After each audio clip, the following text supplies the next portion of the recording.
हामी नेपाली भनेको दलित हो नि, अनि मेरो मम्मी चाहिँ गुरुङ हुनुहुन्छ। बच्चा राम्रै होस्, राम्रै ठाउँमा पुगोस्।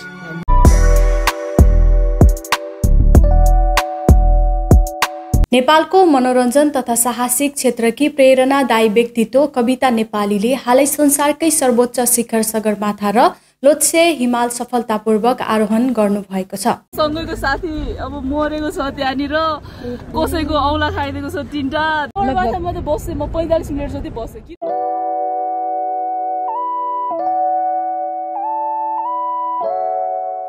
तर उहाँको यहाँसम्मको यात्रा सहज थिएन। जीवनभरि उहाँले धेरै सङ्घर्षहरू भोग्नु पर्यो।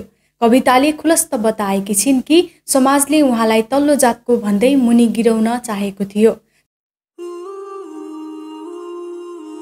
नेपाली कास्ट हो नि त, अनि हामी नेपाली भनेको दलित हो नि। नेपाली समाजमा अब त्यही त हो नि, लोवर कास्ट अप्पर कास्ट भन्ने। अनि नेपाली भनेको के हो भन्यो भने त हामी त लुगा सिलाउने हो भनिदिन्छु म। र आर्थिक समस्या समेत सामना गर्नु परेको थियो। यी सबै चुनौतीहरूका बावजुद पनि उहाँ कहिले पछि हट्नु भएन। सानै उमेरमा उहाँले आफ्नो आम्दानीबाट आफ्नो परिवारको लागि घर पनि निर्माण गर्न सफल हुनुभयो। That you built your house on your own, you helped your parents. Is that true? Yeah. कसरी उहाँले यति धेरै सङ्घर्ष पार गर्दै यति अग्लो उचाइमा सफलता प्राप्त गर्न सक्नुभयो? आउनुहोस् हामी उहाँको प्रेरणादायक जीवन कथालाई हेर्नेछौँ।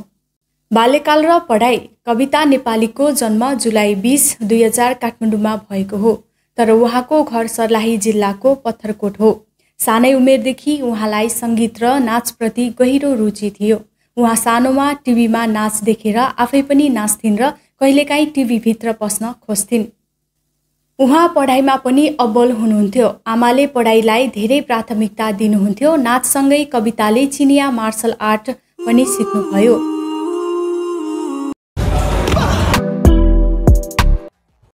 र राष्ट्रिय स्तरमा सुन र रजत पदक जित्नुभयो। जीवनका सङ्घर्षहरू। कविताको यात्रा सजिलो थिएन। आर्थिक अवस्था कमजोर थियो। समाजमा उहाँको जातको कारण धेरैले हेप्ने गर्थे।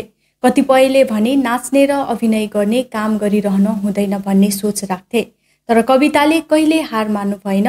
उहाँले समाजको आलोचनालाई आफ्नो शक्ति बनाउनु भयो। सन् 2018मा कविताको जीवनमा ठुलो मोड आयो। उहाँले नेपालकै पहिलो डान्स रियालिटी सो बुगी बुगीमा भाग लिनुभयो। 3000 भन्दा बढी प्रतिस्पर्धीहरूलाई पछि पार्दै कविताले पहिलो स्थान हासिल गर्नुभयो। जितपछि पाउनुभएको 25 लाख रुपैयाँले उहाँले सानै उमेरमा आफ्नो परिवारको लागि घर बनाउनुभयो। बुगी बुगी पछि कविता नेपाली धेरै लोकप्रिय बन्नुभयो। उहाँले 200 भन्दा बढी म्युजिक भिडियोहरूमा अभिनय गरिसक्नु भएको छ, जसमा आँखैमा झ्याम झ्याम, फुटेको चुरा, यही त होला माया, दुश्मन हेरेको हेरे इत्यादि। त्यसपछि कविता चलचित्रमा पनि लाग्नुभयो। उहाँले नेपालकै पहिलो साइन्स फिक्सन फिल्म्स एक्लोमा मुख्य पात्र एरियलको भूमिका निभाउनु भएको छ। उहाँले 4200 मिटर उचाइमा समेत अभिनय गर्नुभयो र आफ्ना स्टन्टहरू स्वयं गर्नुभयो, जुन काम महिला कलाकारले कमै गरेका छन्। चलचित्रको सुटिङको क्रममा जोमसोम पुग्दा उनले धौलागिरी र नीलगिरी हिमाल देख्नुभयो। त्यसपछि उहाँमा हिमाल चढ्ने रहर पलायो।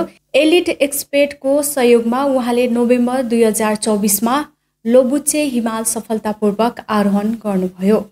र अहिले आएर उनले 2082 जेठ 5 गते, मे 2025 18 सगरमाथा सफलतापूर्वक आरोहण गरेकी छिन् र त्यसको भोलिपल्ट जेठ 6 गते, मे 19 2025 लोत्से हिमाल पनि चढ्न सफल हुनुभयो।